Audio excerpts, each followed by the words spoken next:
in a freak mishap, Borgcast Galactica and its hosts, Peter and Anne-Marie, are blown out of their trajectory to re-emerge as Borg Rogers in the 25th century.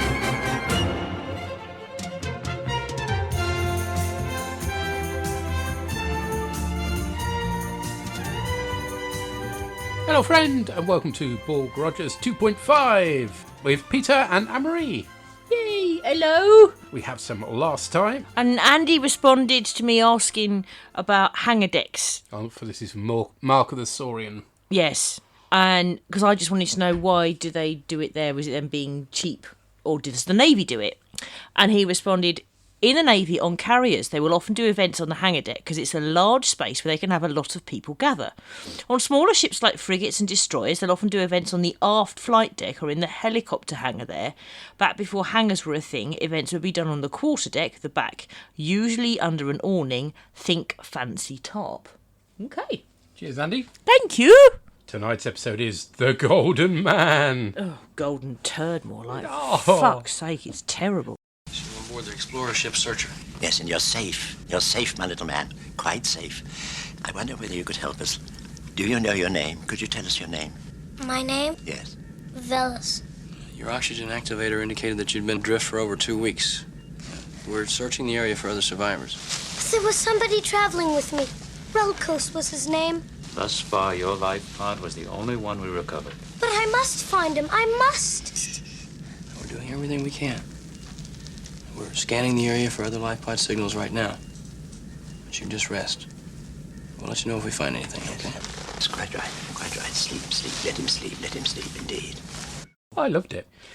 You're broken. It's written by Stephen McPherson. The first of 3 bookisodes written by him.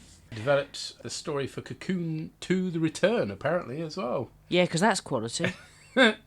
Directed by Vincent McEvity, our favourite, who we're watching a lot of original series episodes directed by as well. This is the second of 3 bookisodes. So, you start with a shot of a Portaloo in space. Yes! So that's nice. So then there's an asteroid field that they can't possibly go around because, you know, space is only 2D.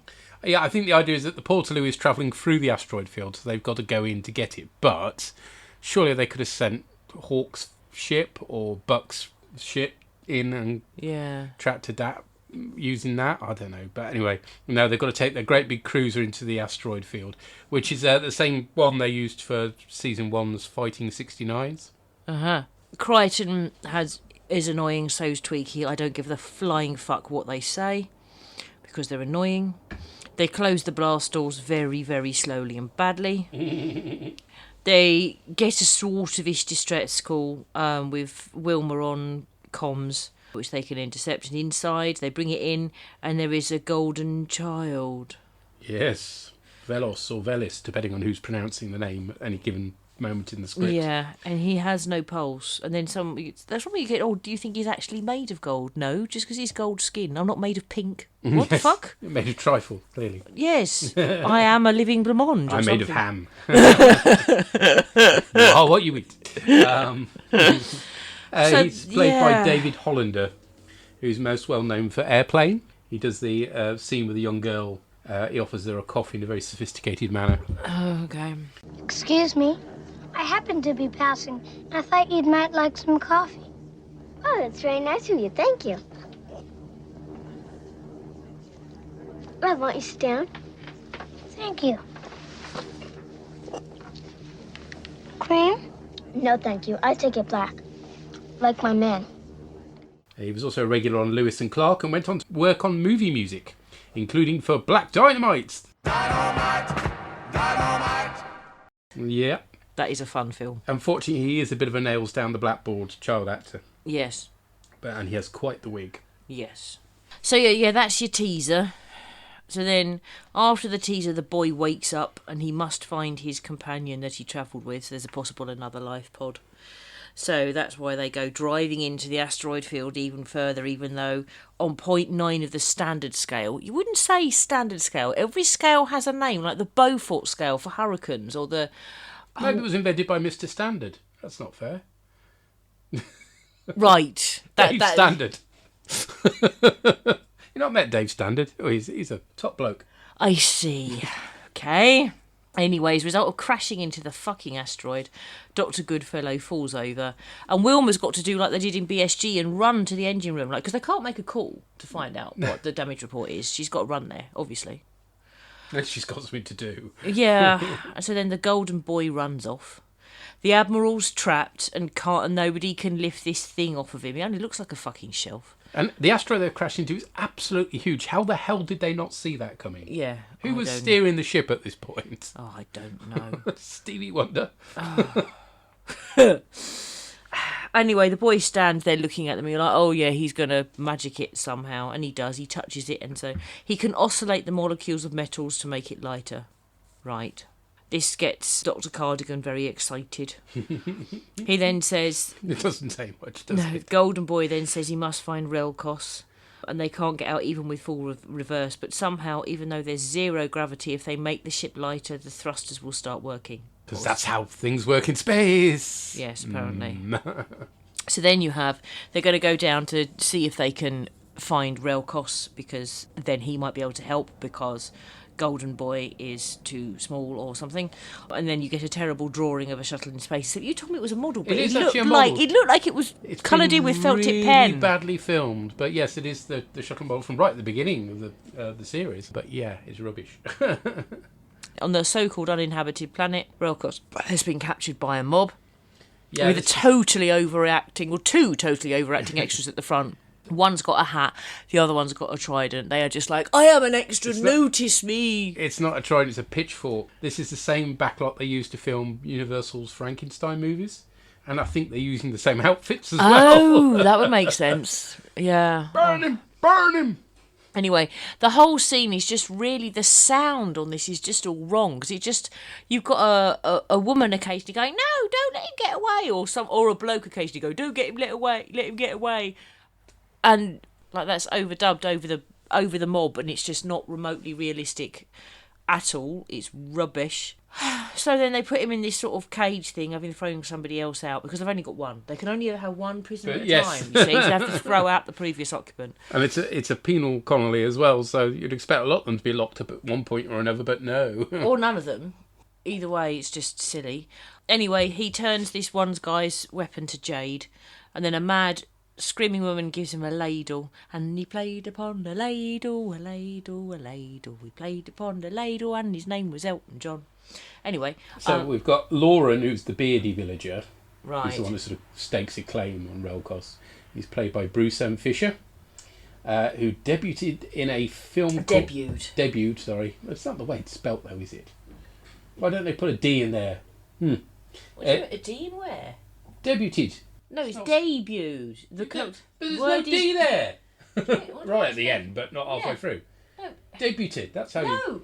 Debuted. You don't pronounce it doesn't look like debut. No, the word debut, as in your debut, your very first one, your debut is D-E-B-U-T. You don't pronounce the T. But you keep saying, where is the D? I don't understand why you think there should be an additional... It should be a D instead of the T, shouldn't it? Debuted. Well, no, there should be, ideally, there would be nothing there. D-E-B-U-E-D, pronounce it debuted. The T is silent. Yeah, you don't add an extra D, that makes it worse. Fine, well, don't have the T either, because it's just confusing. I could understand it if your whole point from the start had been don't have the T. It's adding an additional D that is confusing the fuck out of me. We don't need the T, fool. Anyway, he first featured in a film called A Town Called Bastard. Wow. Yes. Rather amazing. And he'd been in an awful lot of westerns, including The Outlaw Josie Wales. Right. And then we've got Hag. Yes. Which is a hell of a character name. Who's played by Diana Chesney, who was born in Burma, presumably to English parents. She did some British TV and then moved to the States and went on to voice Mrs. Judson in The Great Mouse Detective. Do you remember that one? No. The Disney awful Sherlock Holmes, but it's mice thing. No. She was in The Monkeys. Yeah, The Monkeys. Bewitched. She played the old hag in Fantasy Island. She's getting a bit typecast here. Yeah. She was in Robin Hood Men in Tights. Okay. Did she play a hag in that? Probably. And was in the amazingly titled The Beaver Gets a Boner.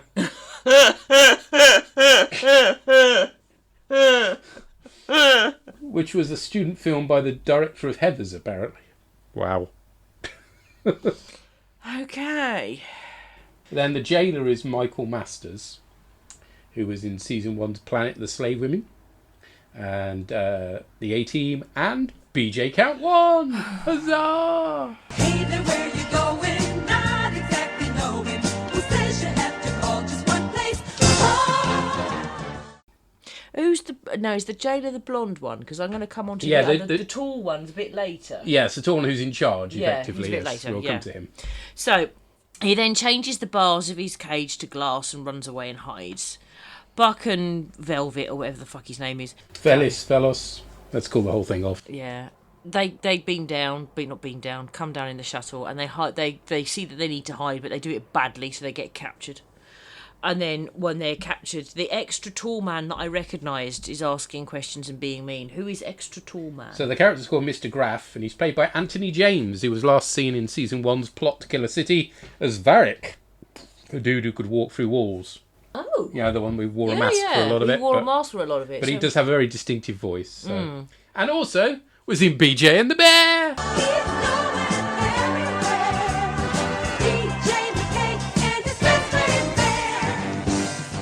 Hooray! Another BJ count of 2. We're back to our usual standard here.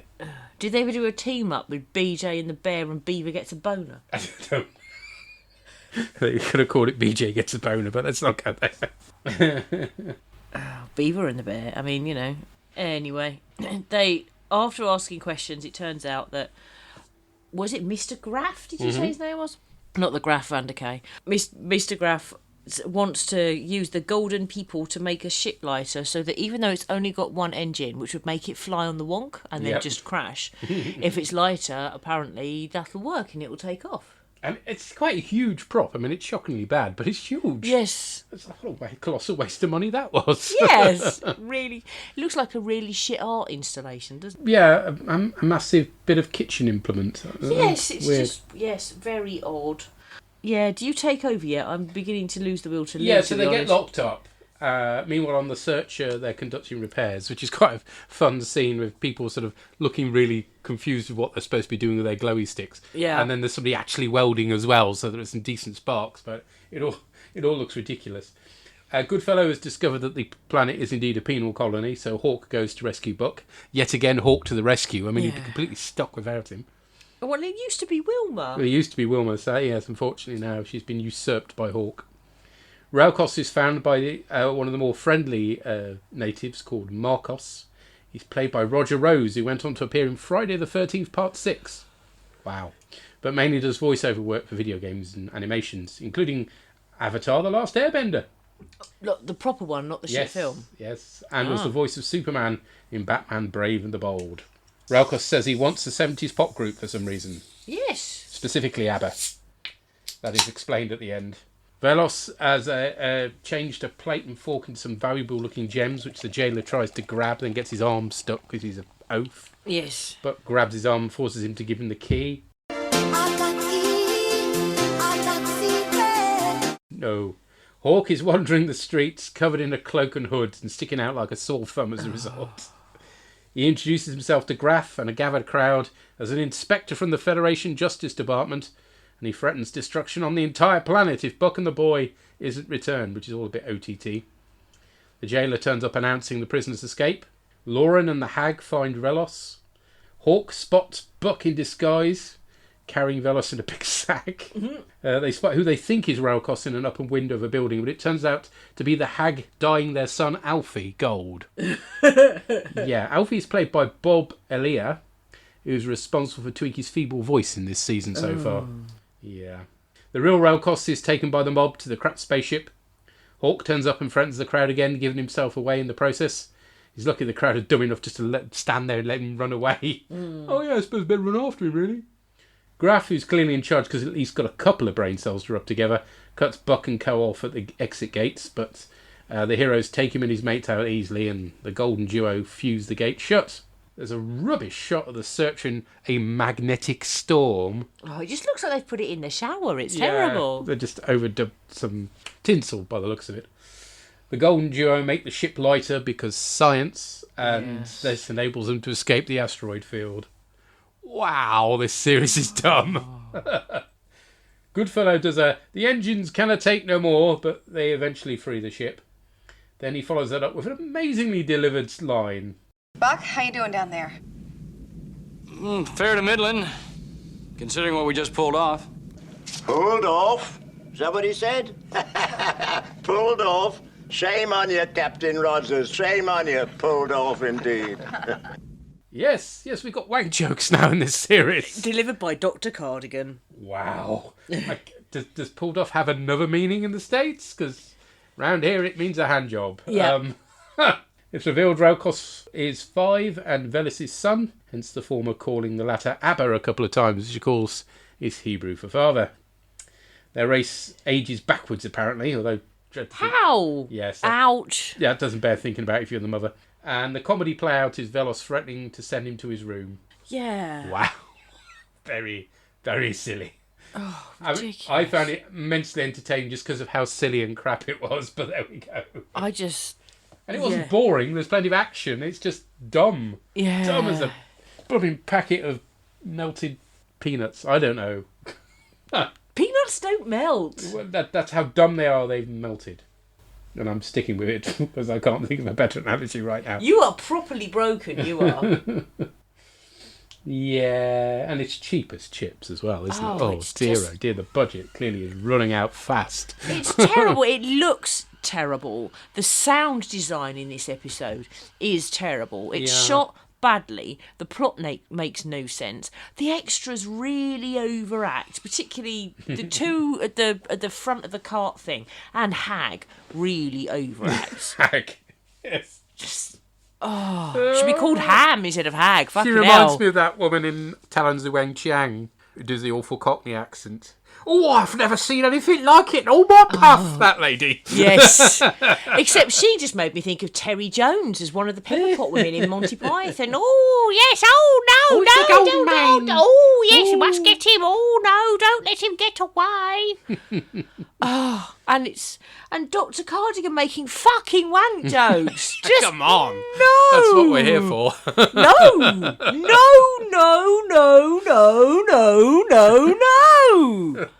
And guy's a fucking liar because he says, we're thank you so much, because we're really excited by your presence. What is it he says? We're in awe and scientific excitement we've not felt in years. You feel scientific excitement all the fucking time. Yeah, he's also got a short-term memory loss though, so every day is full of excitement for him. Oh, I'm in space! Wow.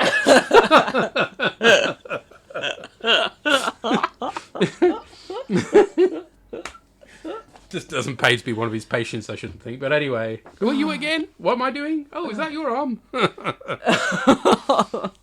You did want your penis removed, didn't you? That's what it's called. Appendix!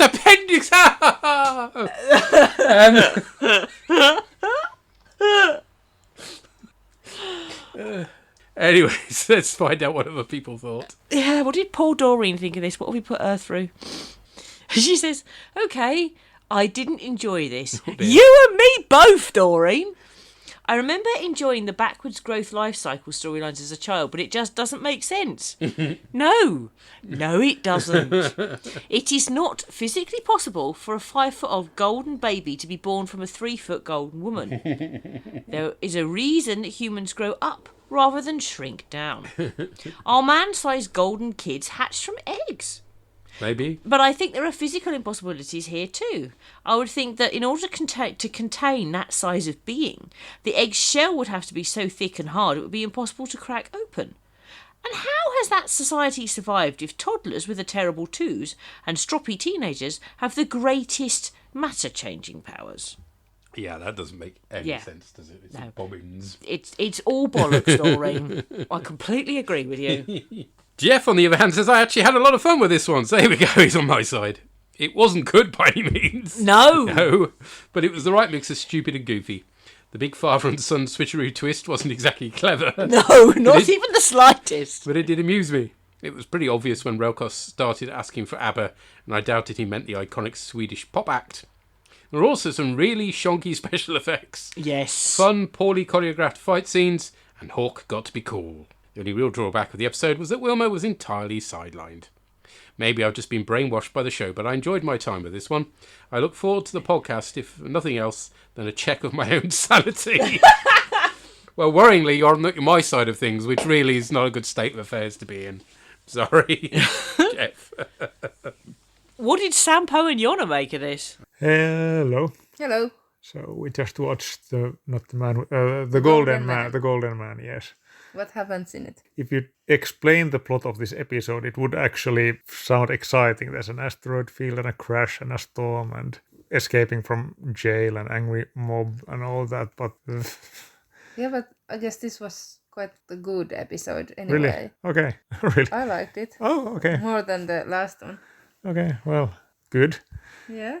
Okay, okay, I guess I'll start with that. I mean, I usually don't mind the very bad effects, but I mean, they were especially bad in this episode. Everything in the asteroid field with the tractor beam and the crash and everything, it was just so, I don't know. And the life pod looked like a post box or a litter box. Or What's wrong with normally operating doors? Oh yeah, the doors in the searcher. Doors look. There's this sharp corner. If you're standing like in a wrong place, the doors hit you, don't they? And the storm at the end, it looked like someone was just blowing sawdust at the camera. Yeah, they put all their money to the plot, I guess. Which I liked it, and I liked the idea that they came up with the thought that maybe somewhere would be a race whose life kind of goes backwards. Yeah, than ours. Yeah, you guessed it halfway through the episode that the big one's the child, and because he acted like a child. Yeah, and he kept calling for Swedish pop music. Yeah, maybe I thought maybe ABBA would be a word for our dad or mom. Yeah. Okay, the angry mob. I mean, I guess they were sent to the penal colony for being bad actors or something. But I mean, some of the women, they were like something out of a Monty Python sketch, I think, with the overacted Cockney. Call there, he is. No, get him. Look at the yeah, with a bottle on hand. And I mean, I like the look and the feel of the main bad guy. What was not the sort of shouty one, but the calm one. But I mean, he didn't actually do much in the end. No. Yeah, I mean, okay, this again felt like a season 1 episode in that there were a lot of plot threads that seemingly just went nowhere, and a lot of characters that were sort of set up and then never seen again. But okay, maybe it was, I don't know. Stuff was happening, but still I found it mostly boring. I mean, like the golden. I have to go back to the beginning where the so-called child has arrived to the searcher, and they were opening the life pod, and they didn't say where are his parents or something. No, there was, look at him, he's gold. Yeah, they should have been more concerned about the fact that he's alone. I guess they were just going with the flow or something. And also, the Velis should have mentioned that the other golden man is his son. Yeah. He only spoke about a friend or something, like who goes there and just hopes that people are gonna rescue some random Relkos.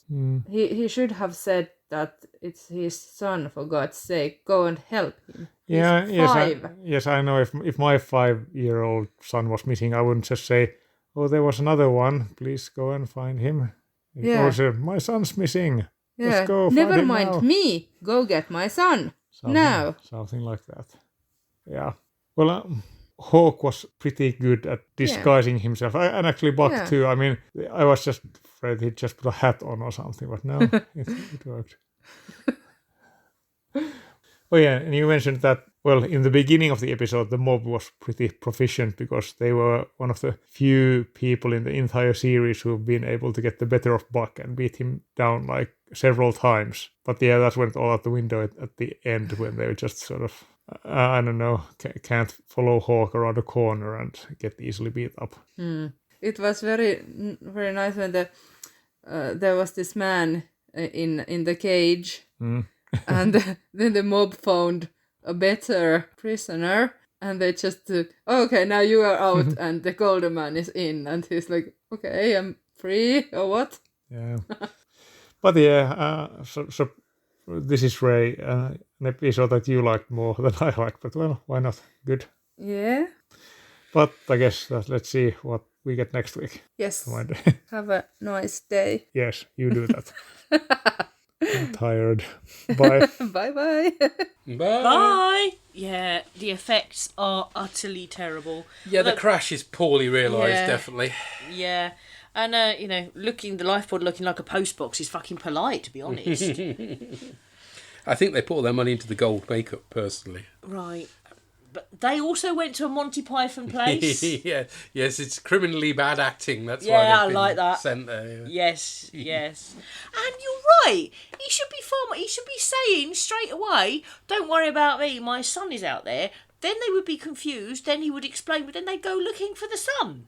Not, I had a companion, but I'm not going to tell you that actually it's my child. Yeah, that is a trifle odd, yes. It's not just odd, it's frankly irresponsible. Maybe you didn't miss him that much, anyway. What did Drew and Tracy think? We just watched The Golden Man. And what did we think of that one then? It's alright. How dare you? It was not as good as the last two. I didn't enjoy it as much. Let's start then. So, there's a life pod floating in space. Yep. I did say to you at first, is that like Tweaky's new girlfriend? Because I wasn't quite sure it was a life pod. So they haul it on board. The Searcher, yes. Yeah. There's a golden boy inside. Yep. And what do they fucking do? They immediately open the hatch. Yeah. Firstly, how do they know it can breathe? Well, he's got was it the same atmosphere in there? Did they know that? They didn't. But also, how did they know he wasn't going to sit up and like spray like acid into their face or something like that? They're all too keen to just like open stuff up too quickly in Buck. Yep. And who the fuck was on the bridge when it crashed into the asteroid? I know, there's such a bad crash. What was that? Who was driving? Exactly, and like the captain was on the bridge. So what are they doing? Bloody playing canister or something? That was terrible. The planet of the inmates. The land of the bad actors. Yes, the bad actors. They didn't seem to have any technology, did they? They was like they're pitchforks. The only technology they seemed to have was perming technology. There's a lot of perms in there. There was a lot of. I wanted to see the shop where it was the hairdressers because they must all have been going to the same one. Place, yeah. Yeah. It really says something for me when a little kid can outact that fucking Dr. Goodfellow. I know. It's just becoming ridiculous. I just don't see his purpose in this. Yeah. In the slightest. Wait, that bit at the end when he was going pulled off. Yeah, it's like, we were like, what? Hold on a minute, what's going on here? Where's the joke? I mean, there's an obvious joke, but it's not very suitable for tea time. But we get it because that's British humour. But I wouldn't have thought that would be like translate into American. What was it? What did it mean? Don't know. And what was all the fucking snow in space about? Yes. There was a lot of snow going on. Like electrical, I don't know, ionising storm, but it was literally snow. No, it looked like snow. Hawk was disguised as a cross between Spock from Return of the Archons and Bela Lugosi, wasn't he? And like, if he's meant to be inconspicuous, wandering around dressed like that, he wasn't doing a very good job. It was ridiculous.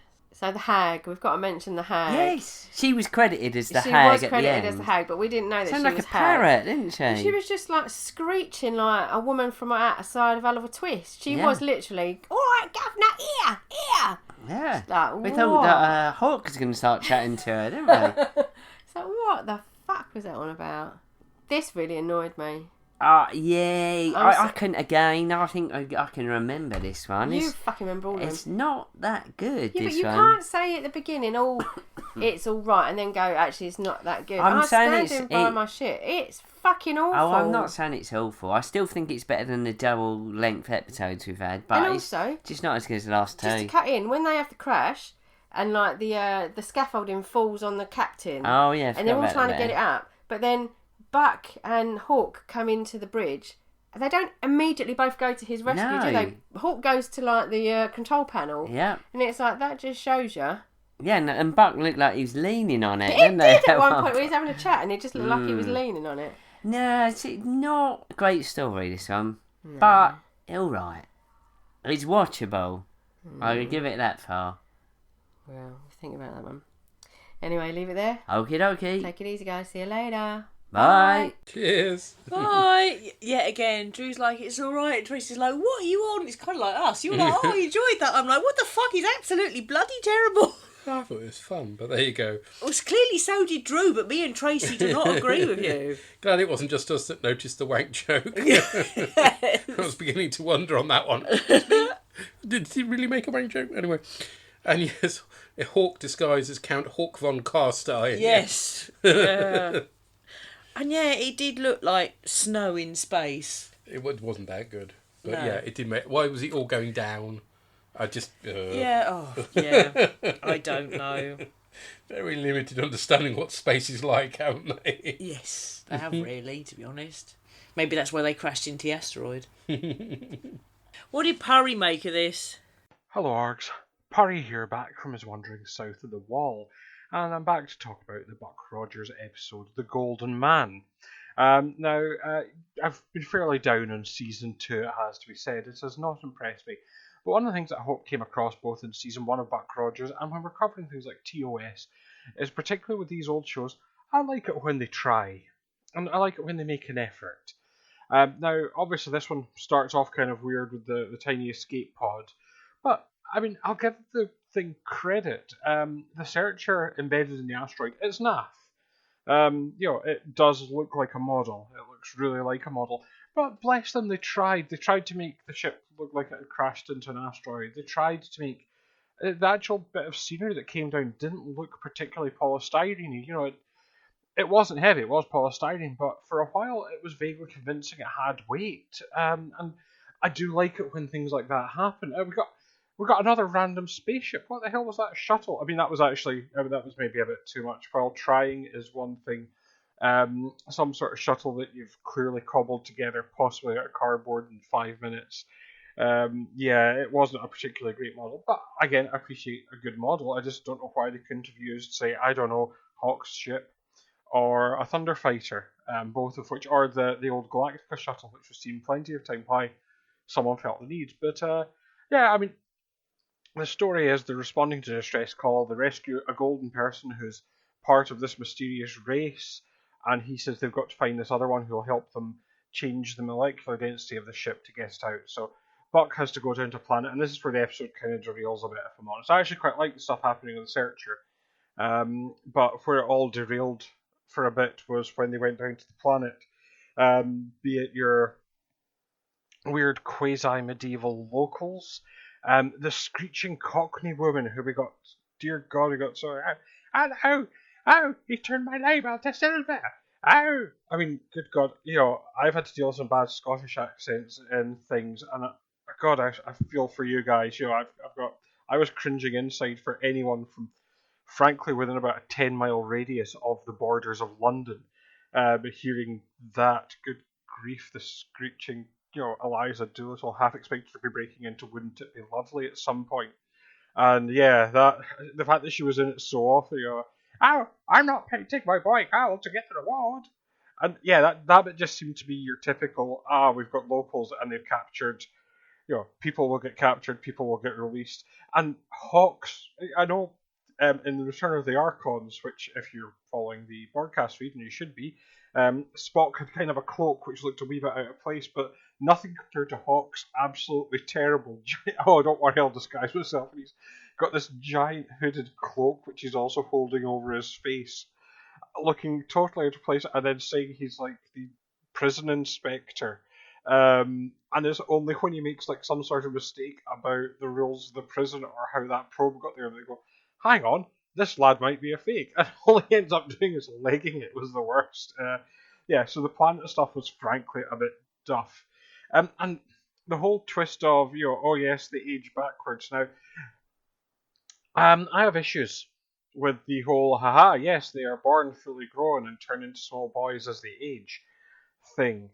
Now, you can tie a lot of things. Why is he more powerful? Because he's younger. The other one's older, but the whole thing of unless they're grown in tanks or come out of little eggs or something, No, the reason why we as a species come out small, in fact, most species, why they come out small and grow, is because at some point another member of your species has to produce them.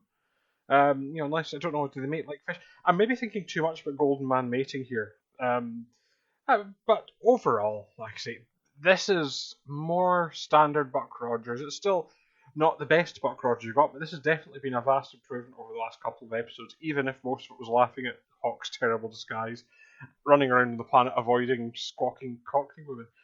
So all that remains for me to say is do keep up the good work. I always look forward to the podcast, and I'll hopefully feed back to the next one. But until then, bye for now. Bye. See, it makes it sound really good. But yeah, that disguise was rubbish. It shouldn't have fooled anybody. No, it really shouldn't. In terms of the terrible Cockney accent, I mean, so far I have yet to find anything worse than Dick Van Dyke. It's just wrong. His is wrong on so many levels that even a screechy, unnecessarily fake Cockney is still better than Dick Van Dyke. And actually, it was the screechiness more than the accent that was annoying to me. Yeah. Yeah, and groaning tanks, that's, an egg wouldn't work. Birth, no, fuck off. No. I don't think there's any species that gets smaller as it gets older. That's just ridiculous. Yeah. Groaning Petri dishes? Having a big Petri dish, you need a blooming swimming pool, wouldn't you? Yeah, but also, if they start big, how big is the sperm? Don't go there. Really, the writers didn't think about this, did they? So it's like how things get lighter in space. Oh dear. God. Anyway, yeah, and I think it was supposed to be Buck's shuttle. Whether they'd lost the model and concocted something or something, but it did look really appalling. It did. I had to look. I've got a little website that gives you some details of the models they used during Buck Rogers, but to be honest, at this point they've kind of given up the will to live themselves.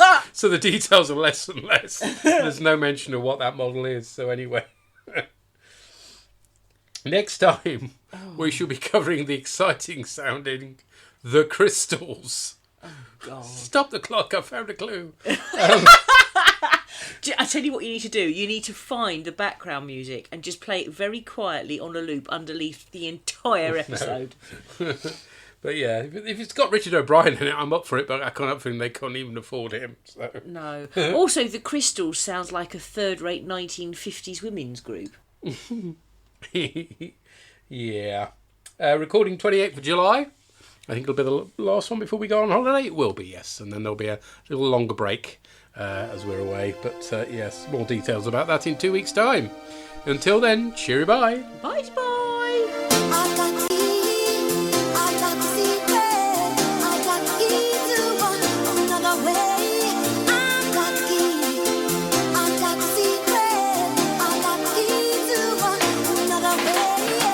The voiceover for Borg Rogers was provided by Michael David Sims from Earth2.net. The Buck Rogers theme was played by Drew Barker. All other music is used for illustrative purposes only, and no copyright infringement is intended. The artwork for this podcast was created by Andy Pelastides. To contact us, send emails or MP3s to borgcast@gmail.com. Contact us via Twitter at rev_org or Borgcastammo. #Borgcast. Visit our website at galactica.libsyn.com. Or view images relating to our cast on our Tumblr site, borgcast.tumblr.com. You can join our Facebook page. And there's also a Spotify playlist with all our play-out tunes on it.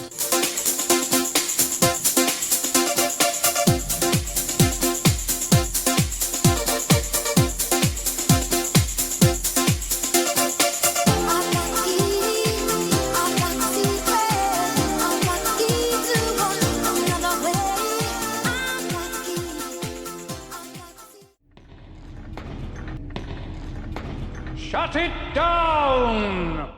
Hold off. Is that what he said?